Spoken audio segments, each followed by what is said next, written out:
战斗要从小就开始锻炼。虽然仅仅只是刚刚出生几天的野猪幼崽，还不太能站稳的他们打起架来也是丝毫不慌。正所谓打得过就打，打不过就明天再打嘛。新一天的来临，已经持续了整整一夜的狂风暴雨，直到天明都还没有减弱的迹象。虽然暴雨的到来会让森林焕发出前所未有的生机，但是对于熊哥的农庄来说却是很大的考验。终于是雨过天晴了，然而整个农庄的供水系统却因此而遭到了破坏。熊哥必须先放下所有的事情，赶紧的进行检修。毕竟农庄里一切的运作都离不开泉水的供应。风依然很大，天空也依然暗沉，还不知此次的破坏是否严重。急流而下的山泉水量充沛，这又将有利于山林中水生生物的繁殖。被冲刷的极其干净的河道，两边的杂草也透露出了昨夜的山洪爆发。不过幸好自己的农庄搭建在了远离河道的地方，否则很可能会遭受到最为致命的打击。顺着河道逆流而上，自己的水源供给管道就搭建在了这里。这是最为坚固的一段铁管，由于它的造价实在太高，熊哥只能勉强的搭建起来这一小段，继续的向着上游进发。铺平于地面之上的这一段并没有受到牵连，它们全都是顺着水流的方向。然而位于河道之中的就没有那么的幸运了，它们已被山顶冲击而下的枯草完全的覆盖，并且弯曲的地方也已被折出了扁痕。不过好在这一段还能勉强的继续使用，当然越往上情况就越糟。这里是整个供水系统的源头，它已被完全的损坏，山洪带来了破坏力极强的树干，它们已将管道直接的冲毁。熊哥要先大致的整理一下，清理出干净的河道，才能将管道重新的连接。好在这次的山洪并没有携带石块，否则塑料管很可能会被直接的砸烂。而这次仅仅只是连接处被震开，将入水口敲下。为了避免枯叶或者细鱼钻进管道而造成堵塞，熊哥也是特意的制作了这种带有小孔的造型。简单的清理干净，重新的将源头固定好，先用大的石块压住，再用小的碎石堵住漏水口。毕竟要想农庄中的水压足够，这里必须要形成一个永不干涸的小池塘，最后再用泥土彻底的堵死小的漏水点，如此源源不断的水流才会尽数的通过管道向下喷涌。当然大家也无需担心是不是这一条溪流就会因此而断流，等到上游的水位慢慢的超过了熊哥用于固定的堤堰，这一整条溪流的生态系统仍然不会受到任何的影响。源头的固定已经结束，将接头的地方重新连接，再用大的石块尽量的固定，最后再顺着管道的方向一点点的检查，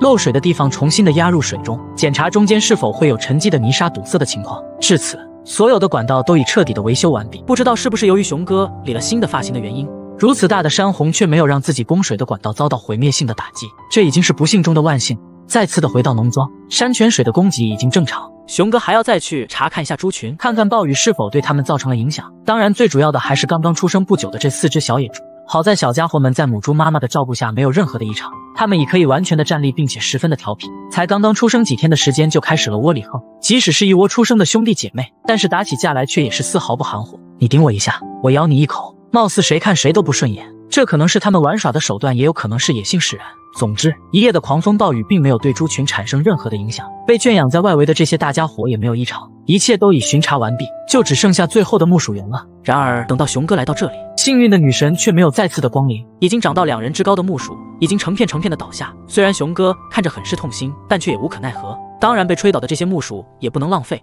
熊哥要将它们全部的采收起来，绝大部分的果实都还没有长成，如果没有这次的暴风雨，今年的收成将会极为的可观。一点点的将果实尽数的取下，它们可以被用于喂食猪群。不一会的功夫，熊哥就采收到了整整的1箩筐。还有这些依然很是鲜嫩的木薯叶也有它的用处，全部的只要靠近顶端的头部位置，它们将会被用于喂食鱼塘中的鱼群。看着损毁严重的木薯园，这才是靠天吃饭的最真实的写照吧。将翠绿的叶子丢入池塘，成百上千条的鱼苗也会因此而成长不少。所有的巡视都已彻底的结束，猪群的喂食也是到了时间，刮掉所有影响口感的外皮，然后再一点点的尽数剁碎。丰富的淀粉含量将会有利于猪群脂肪的增长。虽然熊哥是遭受了损失，但是猪群却是靠此迎来了加餐。近1个小时的蒸煮，营养丰盛的猪食终于制作完毕，所有的家伙都已迫不及待地等待在了入口。野猪个个都吃得很猛，熊哥也必须要站在旁边肩负起维持秩序的角色。然而狂风暴雨过后又是否会有意外的收获呢？熊哥的农庄生活依然充满了期待。真正的生活究竟是什么样子？是闲下来时亲手制作一份的五彩泡椒竹笋，是高兴时为自己犒赏一顿自己养殖的新鲜红烧罗非鱼，是为了考虑来年的发展提前采集好各种需要种植的种子，还是田里的劳动采收上姜黄奔赴几十公里换取的那一点的微薄收入？我的事情都是小事儿，但照样压死人，而这又是不是你生活的真实写照呢？新一天的来临，暴风雨后的天空让人心旷神怡，已经快要进入冬季了。熊哥也要为了自己的生活储存上一些必要的东西了。每个季节的季末，自己都会前往到森林，因为每到了这个时间点，鲜嫩的竹笋就会彻底的长成，而只需要经过最为简单的加工，这些竹笋就可以给自己提供更好的生活，不需要太多，只需采挖上几个即可够自己吃上一段时间。晴朗的天气，熊哥并没有太多的事情需要处理，这是自己难得有的空余时间，采摘上一些鲜红的小米辣，他要制作出可以储存很长时间的泡椒竹笋。先将竹笋切割成条，小刀轻轻划过的瞬间就已感受到了它的鲜嫩，紧接着再用山泉水彻底清洗，不含杂质的原材料才能腌制出最纯正的味道。装入提前准备好的塑料桶中，一层笋片盖上一层辣椒，直到笋干彻底的装完。当然为了口味能够达到最佳，熊哥还会将辣椒和大蒜全部的敲碎成泥，倒上粗盐，等到三者彻底的混合后，再用其完整的铺盖住整个封口，最后倒入放凉的山泉，直到与食材平行，只需3到5天的泡制，兼具着口味与清脆的泡椒竹笋即可完成。届时不论是直接的当做小菜，又或是红烧肉类的配菜，都将会是满口的滋味。时间已经不早了，难得的惬意的下午时光，熊哥准备再为自己制作上一顿犒赏的美食。鱼塘中抓上1条1斤左右的罗非鱼，精致的在背部改上花刀劈，砍上一点用于烧火的木柴。前段时间刚盖好的小地锅升上火，倒上油，要将鱼身先煎至两面焦黄，接着再准备好西红柿作为配料，当然葱花的调味也不能少。等到出锅，鲜嫩烂糊的西红柿红烧鱼就已完成。所有的食材都是自己在农庄中的种植，这样的生活可能很多人一辈子都未曾体会到过，而那样又究竟是幸福还是不幸呢？随着新一天的来临，熊哥已在喂食农庄中的猪群。有时候想想，要是能做一头野猪也挺好，饿了就吃，困了就睡，撒尿都不用脱裤子，遇到看上眼的雌性直接救。当然说归说闹归闹，遵守法律最重要。屏幕前的老铁千万不要想得太多。猪群已经喂完，克强还要继续忙碌今天的工作。熊嫂扩大的200只的鸡群已经长大了不少，他们已开始进行周边的探险了。来到猪圈的下方，这里的植物种子已经完全的成熟，熊哥要将它们全部的搜集起来，以便于第2年的栽种。从果实的形状来看，很像是调味料的一种，有认识的老铁可以帮忙普及一下。当然特意被留下做种的丝瓜也已刚好到了时间，它们的外皮已经完全的枯萎，熊哥也是一并的进行了采集。最后的步骤就是交给晴朗的天空了，温暖的阳光会让种子慢慢的自行脱落，再次的出发丛林。前几天的暴风雨让森林中很多的香蕉树都被拦腰折断，而其中的很多也都已结出了果实。如果现在不进行采摘，那这些品相良好的香蕉都将全部的浪费。用香蕉叶打底，2大串的香蕉再放背篓之中，虽然它们的价格极其的低廉，但是能够卖上一点也是对家庭生活的一种补贴。当然如果仅仅只是出售这一点的香蕉，那来回的赶路肯定不划算。熊哥还要再采挖上一些已经长成的姜黄一起运输，这些全都是自己2年前种植下的，完全野生的环境决定了它们的品质，并且现在商人的收购价格也还算不错。轻轻的刨挖，每一株秧苗下都是一大片的姜黄，它是药食两用的材料，特别是完全野生的品种，更是对降压、降血脂以及肿瘤细胞的抑制都有极好的效果。一整个下午的连续采挖，熊哥已收获了满满的一袋。趁着天还没黑，熊哥已将香蕉和姜黄运送到了商人的收货地点。身为上一辈村花的老板娘，相信很多老铁在之前都见过，她在当地的村中可谓是妇女中的杰出，几乎所有山里的农产品她都进行收购。熊哥的这袋有60斤的重量，而对于这些还未成熟的香蕉串来说，老板娘其实是不愿意接收的，所以熊哥也当作是半卖半送。此次的销售，熊哥一共拿到了21万的越南盾，虽然很少，但是对于现在的自己来说，任何一点的收入都要全部的存起来，毕竟盖好新房已经掏空了自己的所有。简单的休息，老实巴交的熊哥无法主动的和附近的村民交流，喝上一杯水，只是走的时候客套的问候。他还要在天黑之前赶回自己的农庄，继续独自一人的丛林生活。野猪冲破了圈养的围栏，散布于农庄的各个角落，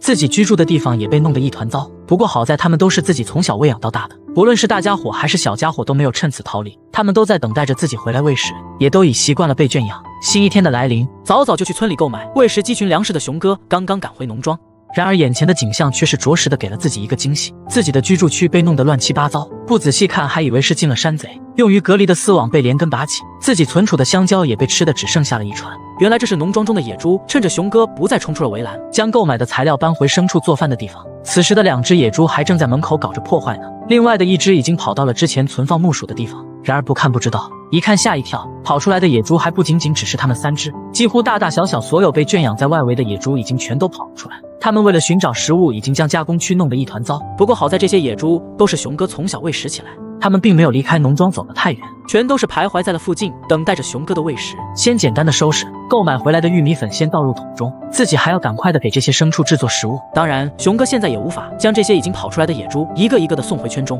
只要食物做好以后，他们自己会知道回到猪食槽的旁边，所有的家伙都在等待着，他们的唯一目标就是赶紧的吃到食物，着手开始制作。看着迫不及待的猪群，熊哥决定先喂食一点，直接的将玉米粉用山泉水和开。此时刚刚跑出去的家伙们已经全都站在了猪食槽旁，等待着10只一起长大的野猪群，也已经到了可以和成年的野猪一起进食的年龄了。熊哥也是将它们全都放了出来，这壮观的场面着实百看不厌。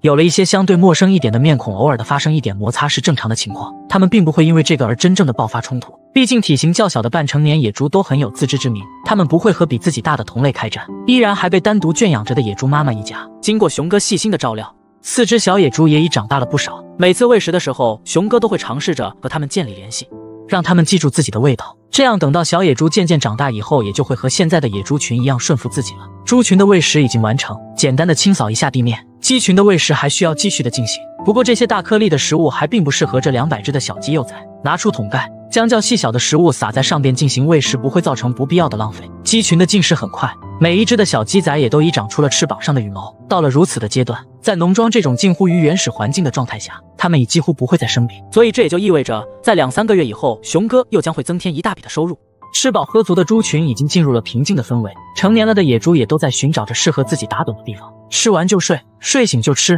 这几乎是成年野猪的常态。当然，那些在进食时会受到驱赶或者攻击的还未成年的野猪，则是会趁着它们休息的时候，尽量的舔干净猪食槽中还剩余下的残羹剩饭。然而，虽然残留的食物并没有多少，体型差不多的野猪之间却也会为此而产生争夺。烧上热水，熊哥要提前的将明天的猪食制作出来。只有更好的利用时间，自己才能更好的完成所有的工作。再次的出发，鱼塘中的鱼群还需要食物，劈砍掉一些已经倾倒了的木薯秧苗。鲜嫩的枝头是鱼群最为喜爱的食物之一，并且将这些枝头去除，还将会有利于土壤中木薯果实的生长，节省而出的养分会被其尽数的吸收。当然，猪群的饭后小零食，熊哥也是会顺手的带上一些，采割了几颗鲜嫩的香蕉树干，粗制的植物纤维，在让猪群促进消化的同时，也会提供不同营养的摄入，将木薯直接的丢到水面。鱼群会在一夜之间将所有的汁液彻底的消灭。随着时间的流逝，人工挖掘的鱼塘已几乎和周边的环境相融。绝佳的养殖环境决定了以后丰收的喜悦。将多余的芭蕉树叶运到猪圈，所有的野猪也全都聚集了过来。它们摇着尾巴，知道熊哥又带来了食物。现在的猪群数量已几乎和鼎盛时期差不多了，并且要不了多久，还在怀有身孕的另外2只雌性野猪也将会生产。届时农庄里的野猪数量很可能就会超过40只，而那又将会是怎样的画面？看着这些小家伙开心的进食，熊哥的心里应该也是抑制不住的喜悦。毕竟要是将它们尽数的出售，那很可能就足够自己再盖一栋和老家一模一样的房子了。然而再看看屏幕前的我们自己，即使是有了这么多只的野猪，可是那又够买上几个平方呢？所有的野猪都在专心的进食，然而貌似却只有这一只发现了香蕉树的秘密，它在专门的啃食树心。这里的营养和水分最是丰富。今天所有的牲畜喂食都已结束，再次的来到农庄的附近，砍上一棵完整的香蕉树，已经老化了的外皮需要尽数的拔除，这是熊哥为了明天的喂食所提前准备的。精细的切割，依然还是全部的剁碎，文火的慢慢蒸煮，会在明天的一早就得到一大桶已经做好并放凉的食物，而熊哥自己也将会空出足够的时间去完成其他的工作。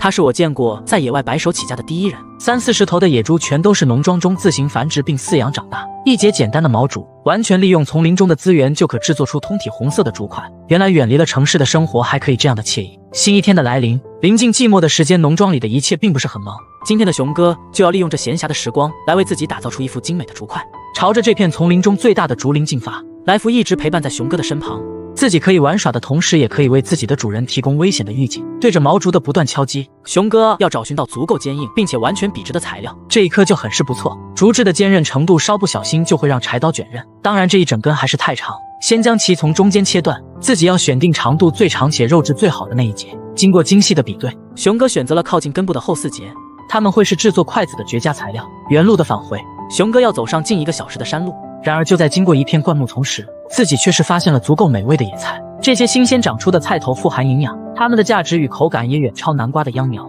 农庄中自己开垦的菜园现在还没有长成，熊哥采摘上一些，配合着家中腌制的辣椒竹笋，应该可以吃上个2-3天的时间。采摘上满满的一捆，为了方便于携带，用宽大的芭蕉叶包裹住，可以锁住水分的流失而保证新鲜。当然，山林中可以食用的野菜可不仅仅只有这种鲜嫩的菜头，还有这种在越南当地被称为落落叶的鲜嫩植物。宽大的叶面可以直接生吃，如果做肉饼的时候能够将其作为混合其中的配菜，口感还会更佳，并且它对于骨关节疼痛的人也会拥有奇效。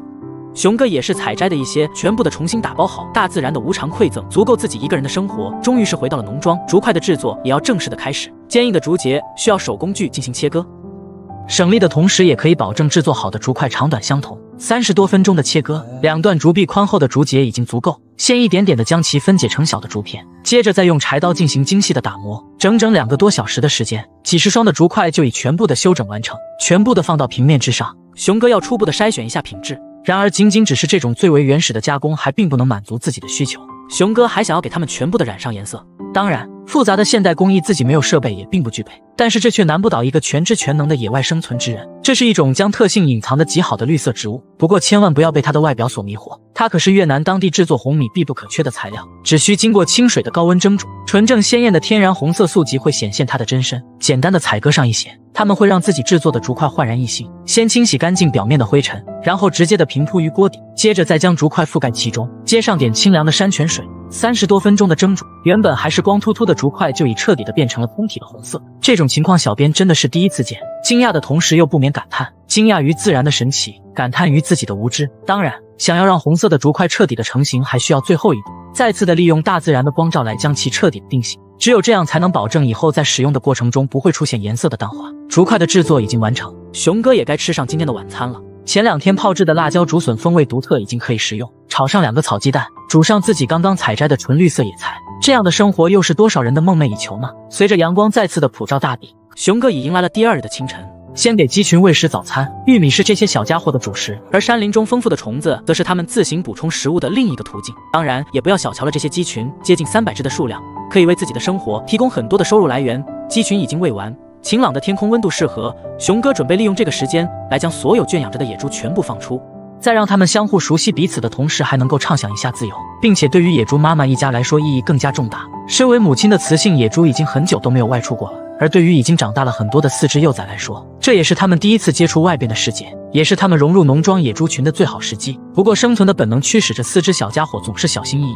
陌生的环境还是会让其感到恐惧。他们在观察周边的环境，以确保足够的安全。野猪们肆无忌惮地奔跑，来福也是和他们玩得不亦乐乎。昨天晚上就制作好的猪食，这是猪群1天的食量。所有的野猪都在门口徘徊，他们在等待着这仅有的一顿正餐，一个个的全都迫不及待了。熊哥走到哪里，他们就一窝蜂似的跟到哪里。4个猪食槽被熊哥分布在了相隔较远的4边，这样可以尽量的将这些家伙分离开来，这也是避免为了争食而产生的不必要的摩擦。前2桶的猪食总是会吃得很快，所以每天给野猪群喂食也是熊哥最累的时刻，自己要不断的给猪食槽续餐。4只依然还年幼的小家伙暂时还不能吃成年猪群的食物，如此之多数量的进食也是让他们受到了惊吓。幼崽会躲在猪圈的下方，直到妈妈进食完毕。熊哥轻轻的抚摸，每一只都是自己一点点喂养起来的。他就像个老父亲一样，看着猪群在太阳下玩耍。狂野的鬃毛在贺强的面前，他就像一只乖宝宝一样。他是下一只即将要分娩的雌性野猪，被深深压弯的脊背以及高高隆起的肚皮。熊哥很想他能够为农庄多生下几只野猪的幼崽。